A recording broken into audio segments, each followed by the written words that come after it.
Welcome back to our WOW Expo News Update podcast about the exciting matters in logistics and supply chain.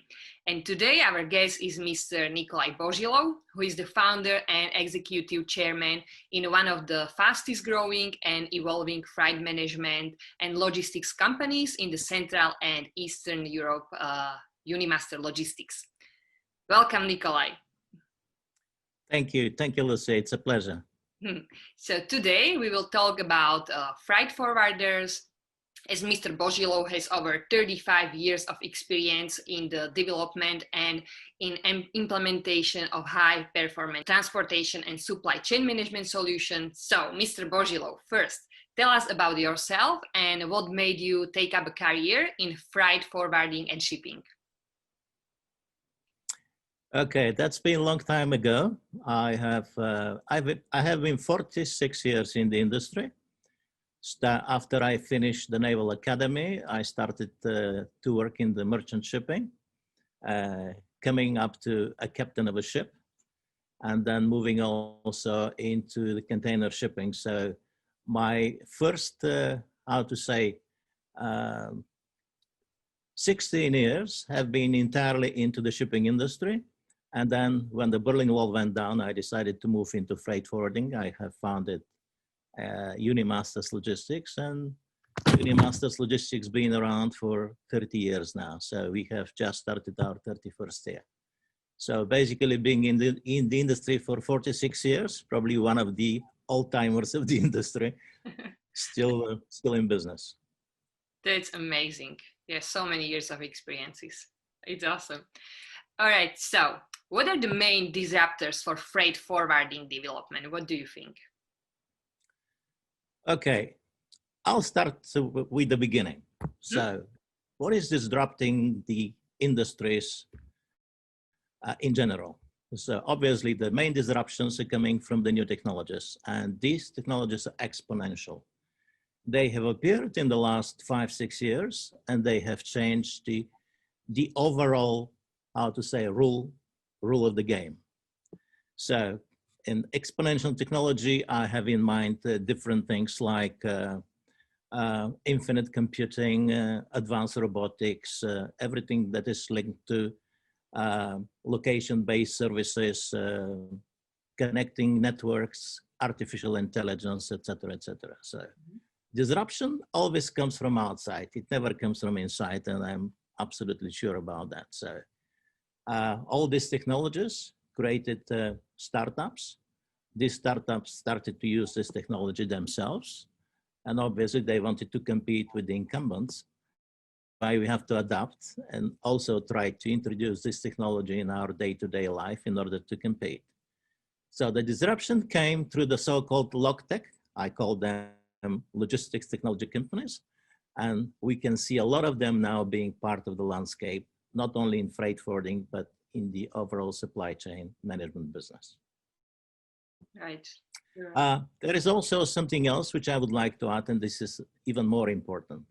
These are the changing customer requirements, because the customer requirements have dramatically changed. Everybody wants today service that is, they want speed, they would like, a competitive price, if possible free, and they would like to do it as soon as possible. So everything as a service has started to rule the world of trade, manufacturing, etc., etc. So these are the main factors for the disruption in the industry. And besides that, we are prosumers. We call it prosumers, professional consumers today. We got used to so many things in the B2C business.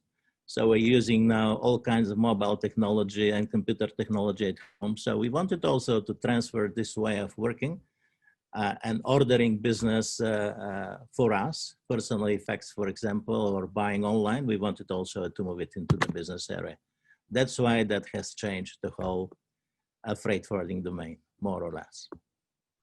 That is amazing opinion. Thank you so much. And tell us about the key areas in the logistics and supply chain where freight forwarding can improve the most, and why. Let's look at the reality today. Today, still the freight forwarding business is largely made on paper. Mhm. It's also made by phone calls and by emails. I think this is that's why freight forwarding is probably one of the most outdated industries in the world. In comparison to retail, in comparison also to manufacturing, etc., etc. But this is going to change. Obviously, with the new logtechs coming on stream, and they're trying to take market share from the traditional freight forwarding companies, providing also a lot of self-service tools to the customers, we have to adapt and we have to, try to change our way of working. So digitizing the business is something which you have to do. You like it or you don't like it, you have to do it, because if you don't do it, you're out of the game. So all this has brought something similar to what we have seen in the travel industry some years ago, digitization of the whole process. So we had the instant squatting, and we had also e-booking. So we had also new types of visibility. So you follow up the ship or the container, wherever it is, in order to know where your cargo is arriving. All these new technologies, including the location-based services like geolocation, geofencing, especially in the first and the last miles, they have brought entirely new area of development into the supply chain. And that has also moved into the traditional freight forwarding domain. So let's look at the big picture. So if we have 20 big freight forwarders controlling about 40% of the overall industry, which was estimated to be around 153 billion in 2019. And it's going to increase to 185 billion by 2023. I'm talking only about air and ocean. And on top of that, it comes also the road freight forwarding, which in Europe is predominantly, or at least is dominating the freight arena. We move also into the extended supply chain. We're coming to about a trillion euro industry, or dollars, whatever currency you would like to use, which is a huge area of development and also area for change. And in this area, so most of the business is controlled now by, except this 40%, you have 60% of small and medium-sized business, which is very far away from technology. Very little number of them are using technology, except, I would say, Microsoft Office or Excel files, etc., to run their business. So as I said, traditionally, this industry is still dominated by paper, and this is the ugly truth.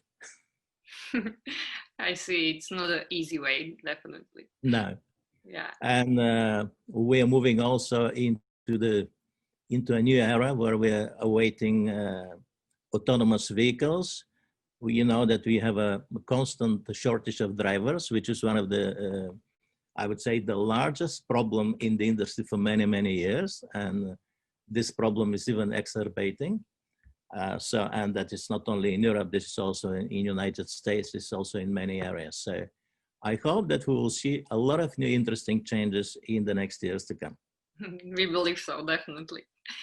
And what is your opinion about positioning our expo, the world of freight, in Central and Eastern Europe? Okay. Central and Eastern Europe is the most dynamic part of Europe. That's been for years. I would say for the last couple of decades, Central and Eastern Europe's been the driver of change and also the driver of growth. With the shortening of the supply chains due to the COVID situation, and as you know, that a lot of companies are trying to relocate their supply base closer to home, I see a huge role in Central and Eastern Europe to play. Therefore, we haven't seen too many conference organizers focusing on Central and Eastern Europe. So if I have to use a maritime terminology, WOF, or World of Freight, is a refreshing breeze, just to say, coming to Central and Eastern Europe area. So I very much look forward to see the event itself in 2021. I'm sorry that it was supposed to take place this year, but it had to be moved due to the COVID-19 situation. But it was quite natural for precautionary reasons. So look forward to network with people there, see my colleagues, see also our competitors, see our customers, and discuss how we can make a real change in the next years to come. Great. Thank you so much for such a nice words. Thank you. And maybe the last question, what is your opinion on a heavy fight between digital freight forwarding versus the typical freight forwarding school? Okay. I am, how to say, a little bit puzzled by the so-called fight, because in fact, I don't believe there is a fight. Mm-hmm. Obviously, the old school has to adapt to the new reality. If they do not adapt to the new reality, they will simply disappear. There are new digital tools which are coming on stream. At the moment, I can classify the players in, let's say, in three major areas. Mm-hmm. You have the digital, pure digital freight forwarders, which are people with technical skills, you know, fantastic technology platforms, but they do not have a lot of freight forwarding expertise. And this is what makes actually the freight forwarders viable. On the other hand, you have the traditional freight forwarding that has a huge expertise in freight forwarding. They know almost everything, and although they do it on paper, they only need a little bit more digital tools to improve their efficiency and effectiveness. And this is going to happen. And probably the third is something in between. So you have hybrid companies that are using also digital tools, but they're trying also to accumulate very rich freight forwarding expertise. So I will vouch and I will bet on the people that combine the best from both worlds. The freight forwarding expertise in the latest technology, and I'm sure that we'll see the appearance of such companies in not too distant future. I also believe so. Thank you. Thank you so much for such interesting and valuable insights. And it was great to talk to someone like you with numerous years of experience and such a background. Thank you again. It's a great pleasure for me too. Thank you so much for giving me the opportunity to talk to you. Thank you.